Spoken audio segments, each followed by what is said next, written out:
Mengerti visi tujuan yang jelas di dalam mengawali sebuah tahun adalah hal yang sangat-sangat penting. Oleh karena ini, Pastor Bernard mau menyampaikan bagaimana kita sebagai generasi muda mengerti tujuan hidup. Dan Pastor Bernard beri judul khotbah hari ini adalah jangan gagal paham tujuan hidup. Karena kalau kita gagal paham maka merugikan sekali. Kita akan membuang setiap waktu, sumber daya, segala sesuatu yang penting hanya untuk hal yang sia-sia. Jadi pastikan jemaat AOG harus kuat di dalam tujuan hidup atau visi yang dari Tuhan. Sehingga kehidupan kita tidak pernah sia-sia. Kita akan belajar dari teladan seseorang hamba Tuhan yang luar biasa yang namanya Rasul Paulus. Mari kita lihat Kisah Para Rasul 26 ayat yang ke-19. Kisah 26 ayat 19 dikatakan demikian. Sebab itu ya Raja Agripa, kepada penglihatan yang dari sorga itu tidak pernah aku tidak taat. Dalam Alkitab bahasa Inggris New King James Version dikatakan, I was not disobedient to the heavenly vision. Jadi Paulus punya prinsip hidup kayak begini.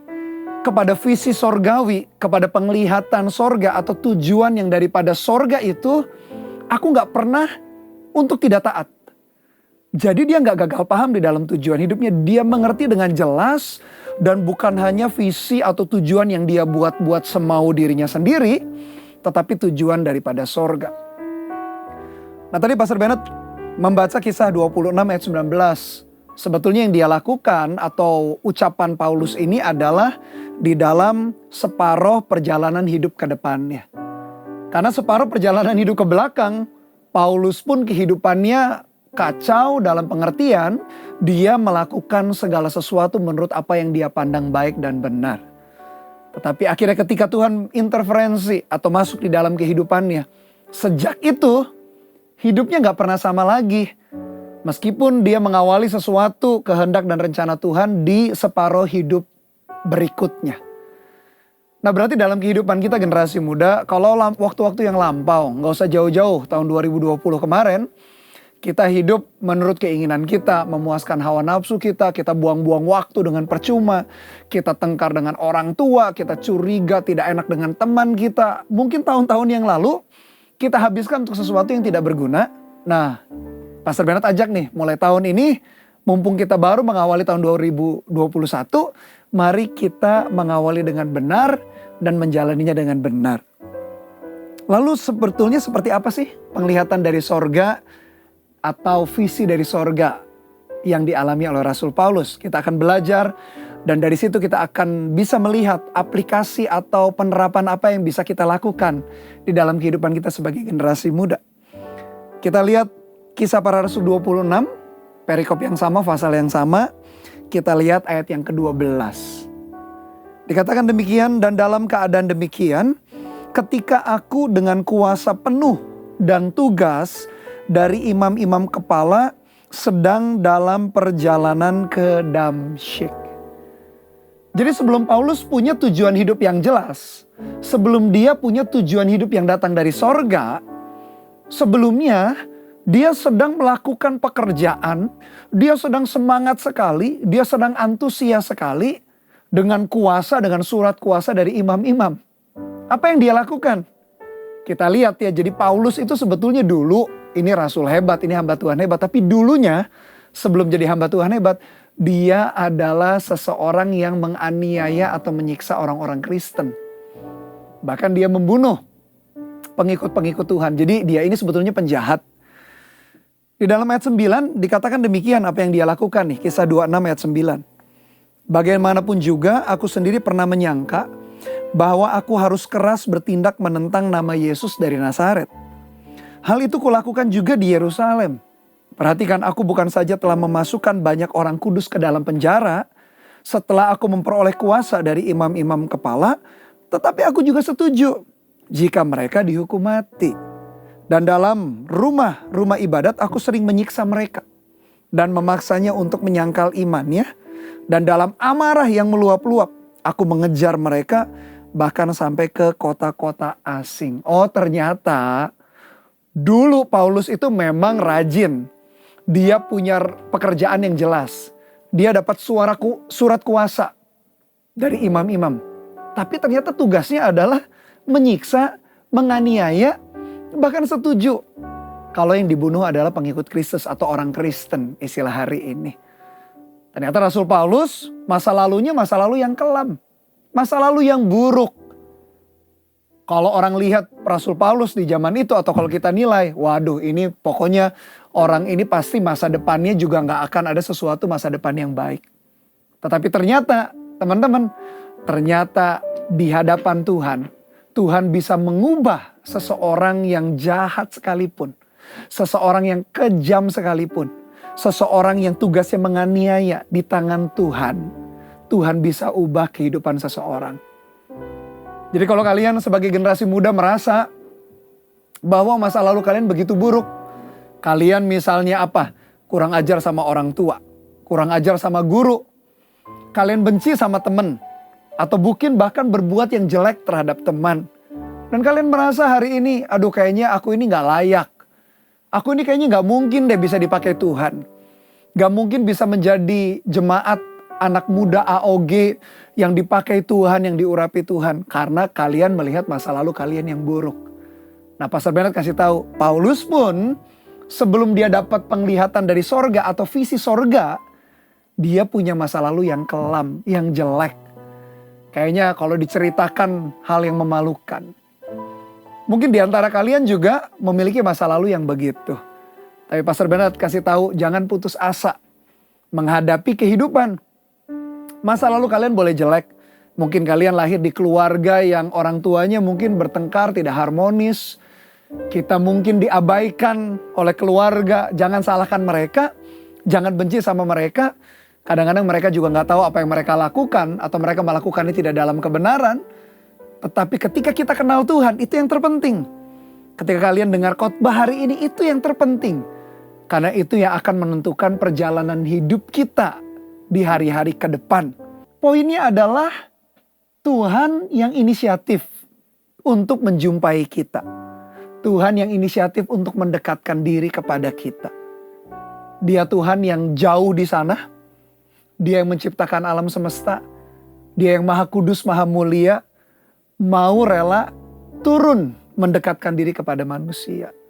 Caranya bisa berbagai macam, melewat KKR, melewat kebaktian minggu, ibadah minggu, melewat connect group, melewat persekutuan seperti Pastor Bernard. Atau lewat penginjilan ada seseorang yang ngajari kita untuk kita sungguh-sungguh ikut Tuhan. Setelah itu kita meresponi, kita minta didoakan. Nah disitulah perjumpaan dengan Tuhan. Encounter with Christ.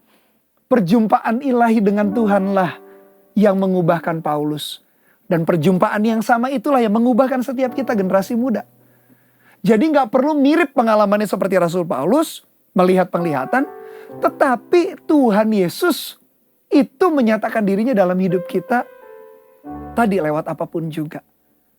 Dan kalau kita meresponi, disitulah sebetulnya perubahan hidup kita yang secara radikal akan terjadi. Kalau kita nyakiti orang tua, kalau kita nyakiti guru, kita membuli teman-teman kita karena mereka rajin ke gereja, rajin baca Alkitab, sok suci loh. Kita mungkin mengejek begitu. Ingat loh, kita itu ternyata bukan menyakiti hati mereka saja. Kita menyakiti hati Tuhan yang gak kelihatan. Jadi sekarang hati-hati ketika kita berkata-kata, ketika kita bersikap. Gak boleh sembarangan, gak boleh kurang ajar. Jangan-jangan yang kita sakiti, ya orang itu kita sakiti dan plus kita menyakiti hati Tuhan. Jangan dong kita menyakiti hati Tuhan. Padahal dia sudah sangat sayang sama kita. Kita ingatkan ceritanya 2000 tahun lalu. Dia datang ke atas muka bumi, mati di atas kayu salib, menderita. Tangannya berlobang paku, kakinya berlobang paku. Kepalanya dimahkotai duri. Untuk apa? Untuk menebus dosa kita kan. Masa dia yang sudah kasih yang terbaik, nyawanya sendiri, kita membalasnya dengan jahat. Mungkin kita gak berani nyakiti hati Tuhan secara langsung. Atau mungkin ada yang berani. Gak boleh, kita kurang ajar sekali. Tetapi ternyata menyakiti hati Tuhan bisa jadi bukan secara langsung kepada dia. Ketika kita sakiti orang-orang di sekeliling kita. Orang tua kita, teman kita, adik kita, kakak kita, pemimpin rohani kita, teman sekolah kita. Hati-hati loh, Paulus saja menyakiti pengikut Kristus. Yesus yang bilang, kenapa engkau menganiaya aku? Jadi perbuatan jahat kita menyakiti hati Tuhan. Kalau perbuatan jahat kita menyakiti hati Tuhan, berarti perbuatan baik kita juga kepada orang lain, itu juga bisa menyenangkan hati Tuhan. Kalau engkau tidak taat, kalau engkau berontak, kalau engkau lakukan yang jahat, yang rugi itu siapa sih? Ya memang kita coba melukai orang lain, kita coba menyakiti hati orang lain, tapi yang lebih sakit hatinya, yang lebih rugi itu siapa? Diri kita. Sehingga Yesus berkata waktu itu, Saulus, yang akhirnya namanya jadi Paulus, kalau engkau menganiaya berbuat jahat, yang rugi itu dirimu sendiri. Dalam hati kita ada yang namanya hati nurani. Hati nurani itu memang gak kelihatan, ada dalam hati kita. Tapi kalau kita lakukan dosa, deg-degan, merasa tertuduh. Kalau kita ngelawan orang tua, sama deg-degan. Itu hati nurani. Kalau kita gak mau baca Alkitab, kita gak ngikuti nasihat orang tua, deg-degan rasanya. Takut. Sebaliknya, kalau kita lakukan hal yang benar, hati kita senang. Perasaan kita bersuka cita. Nah Yesus berkata kepada Paulus, Saulus, Saulus, kalau engkau lakukan yang jahat itu, engkau menyakiti dirimu sendiri. Jadi teman-teman, anak-anak AOG, anak-anak muda, kalau kita tidak taat, kalau kita melakukan yang jahat, sepanjang 2021 kita mungkin punya rencana, lah sudahlah, aku hidupku mau semau gue. Menurut aku sendiri aja. Yang rugi itu siapa? Yang rugi adalah diri kita sendiri. Ketika kita menyakiti orang tua, menyakiti teman kita, ketika kita tidak mau taat kepada firman Tuhan, yang rugi, yang paling rugi adalah diri kita. Dan itu yang Yesus katakan kepada Paulus. Waktu itu dia menganiaya pengikut Kristus, dia berkata, yang sakit itu kamu sendiri. Akhirnya disitulah Saulus sadar. Akhirnya disitulah Saulus bertobat. Akhirnya disitulah Saulus berubah. Dia tahu bahwa ada tujuan hidup yang lebih penting. Ada tujuan hidup yang lebih mulia. Dibanding hanya menganiaya, menyakiti hati orang. Dia menyadari ada sebuah tujuan hidup yang lebih indah. Demikian juga tujuan hidup kita generasi muda. Kalau tahun-tahun yang lalu, tahun 2020 saja yang baru kita lewati kemarin, kita isi dengan sesuatu yang tidak berguna, yang tidak penting. Isinya amarah, dendam, isinya berdosa, jatuh bangun dalam dosa, rugi. Yang rugi kita sendiri. Apa visi surgawi? Visi surgawi kepada Paulus adalah dia dipanggil Tuhan menjadi pelayan dan saksi. Visi surgawi juga tujuan hidup surgawi yang Tuhan mau berikan di dalam hidup kita. Sebagai generasi muda juga sama. Kita dipanggil menjadi pelayan. Pelayan itu apa sih maksudnya? Kita gak egois dengan diri kita sendiri.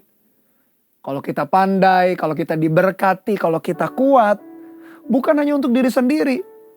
Yang penting nilaiku bagus, yang penting aku berhasil, yang penting aku sukses, yang penting aku bahagia, yang penting aku senang. Gak boleh begitu. Seorang pelayan berarti dia mengerti hati Tuhannya. Tuhan kita adalah Tuhan Yesus. Apa yang dia kehendaki? Dia mau supaya lewat hidup kita. Orang lain juga senang. Orang lain juga diberkati. Orang lain juga berubah hidupnya. Orang lain juga mengalami Tuhan. Itu yang Tuhan kita mau. Dan kita dipanggil menjadi pelayan. Pelayan juga berbicara mengenai talenta yang Tuhan beri dalam hidup kita. Mari dipakai, dikembangkan untuk melayani orang lain juga. Di antara kita talentanya beda-beda. Ada yang pandai main musik, ada yang pandai IT, ada yang pandai desain, ada yang pandai berbisnis. Dan banyak talenta-talenta potensi-potensi yang lain. Nah seorang pelayan juga yang kedua berarti apa? Gunakan semua talenta potensi itu. Saksi itu siapa sih? Saksi adalah seseorang yang mengalami peristiwa tertentu. Lalu peristiwa itu diceritakan kepada orang lain. Kalau kita nih, misalnya generasi muda kan kalau kita makan, pasti carinya yang apa? Yang murah, banyak dan kenyang ya. Lalu ketika kita ketemu dengan tempat makan yang kayak begitu, tanpa kita diseru sama pemilik warung, pemilik rumah makan, itu apa yang kita lakukan? Kita dengan semangat cerita sama teman-teman kita kan. Karena apa? Karena kita saksi. Karena kita makan di tempat itu murah, enak lagi, dan kenyang. Sehingga kita dengan menggebu-gebu cerita sama teman kita. Soal warung makan atau rumah makan itu, padahal kita gak dibayar. Tapi karena kita mengalami, peristiwa itu. Sama juga sebetulnya kalau kita berkata kita adalah saksi Kristus atau dipanggil menjadi saksi Kristus. Kita sudah mengalami anugerah dan kebaikan Tuhan. Kita sudah merasa Tuhan itu begitu baik. Kita merasa Tuhan itu anugerahnya begitu besar. Kita dijamah Tuhan, dulu kita jahat. Dulu kita gak punya masa depan yang cerah. Kita merasa terbuang, gak ada orang peduli. Tuhan mempedulikan kita. Nah kita yang ngalami itu, ngalami kasih Tuhan. Orang yang ngalami kasih Tuhan layak disebut sebagai saksi. Dan kalau kita pernah ngalami kasih Tuhan, berarti kita langsung memenuhi kualifikasi menjadi saksi Kristus. Satu-satunya yang bisa membuat hati kita puas, hanya ketika Tuhan Yesus ada di dalam hidup kita. Kita jadi puas, kita jadi bahagia. Kita menemukan arti tujuan hidup kita yang sesungguhnya. Karena di luar Tuhan ternyata kita menderita. Kita justru hidup kita gak berarti di luar Dia. Di atas visi surgawi itu, Pastor Bernard sarankan ada 8 goals yang kalian bisa kejar dalam hidup kalian. Saran Pastor Bernard, goals yang pertama adalah goals secara rohani. Ada 8 goals sepanjang 2021 yang kalian bisa tulis dan bisa bangun. Yang pertama adalah area rohani. Apa aja? Baca Alkitab misalnya, saat teduh. Buat goal. Aku mau rajin saat teduh. Aku mau baca Alkitab rutin sepanjang 2021. Kalau kalian baca 3-4 pasal setiap hari, 1 tahun Alkitab kita habis pembacaannya. Buat komitmen. Area rohani yang pertama. Area yang kedua yang kalian bisa bangun adalah area keluarga. Apa maksudnya? Luangkan waktu dengan orang tua. Atau bantu orang tua kita. Boleh taruh goal yang soal keluarga. Pengen nyenangkan orang tua dengan cara misalnya taat kepada mereka. Nilai sekolah menjadi nilai yang baik untuk menyenangkan mereka. Ayo selama ini kalau kita kontak orang tua, kalau kita deketin orang tua dengan manja, "Pak, Ma," pasti ada maunya kan? Pengen dibelikan sesuatu, uang jajan kita kurang. Ayo 2021 berubah dong. Jangan hanya dekat sama orang tua ketika butuh, tapi karena sayang sama mereka. Pijiti mereka mungkin, kakinya, pundaknya. Bantu mereka bersihkan rumah.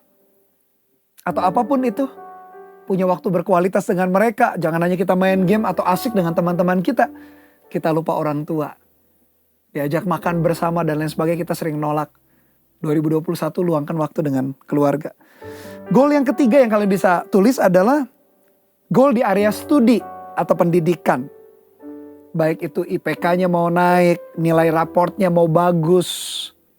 Tulis goal itu. Area yang keempat, area pelayanan. Mau terlibat di dalam pelayanan apa? Atau kalian sudah terlibat dalam pelayanan berarti sungguh-sungguh dalam pelayanan itu. Atau mau jangkau jiwa berapa orang, boleh, itu menjadi target yang baik juga. Yang kelima, area hubungan. Kalau selama ini mungkin dengan teman-teman hubungannya rusak. Dengan orang-orang tertentu mungkin hubungannya gak baik. Dengan guru misalnya, kita kurang ajar. Kita buat goal dalam hubungan. Aku mau memperbaiki hubungan dengan keluarga, dengan guru, dengan teman-teman. Area yang keenam yang Pastor Bernard sarankan adalah area keuangan. Kan banyak kalian belum kerja, tapi kan dapat uang saku, uang jajan. Ayo kelola dengan baik. Jangan uang dari orang tua dihabiskan begitu saja, belajar nabung. Tulis goal kalian juga dalam area keuangan. 2 area terakhir adalah self-improvement atau memperbaiki diri. Tulis juga buku yang kalian mau baca. Mungkin ada kemampuan, keahlian yang kalian mau latih. Ikut pelatihan apa gitu. Atau ada hal tertentu yang kalian mau pelajari lewat internet. Boleh kalian catat. Itu yang kalian akan capai sepanjang tahun 2021. Dan area yang terakhir area hobi. Kembangkan hobi kalian juga, kesukaan kalian apa.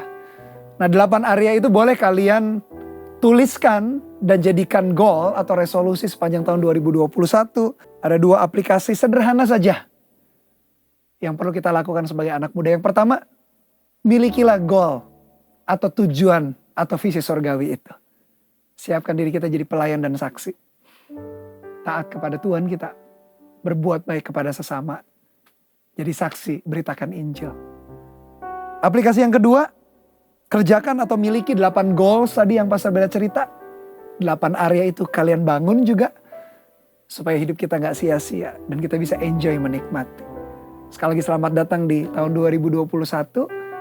Jangan sia-siakan perjalanan hidup kita. Mengawali segala sesuatu dengan benar adalah hal yang penting supaya kita bisa mengakhirinya sampai akhir.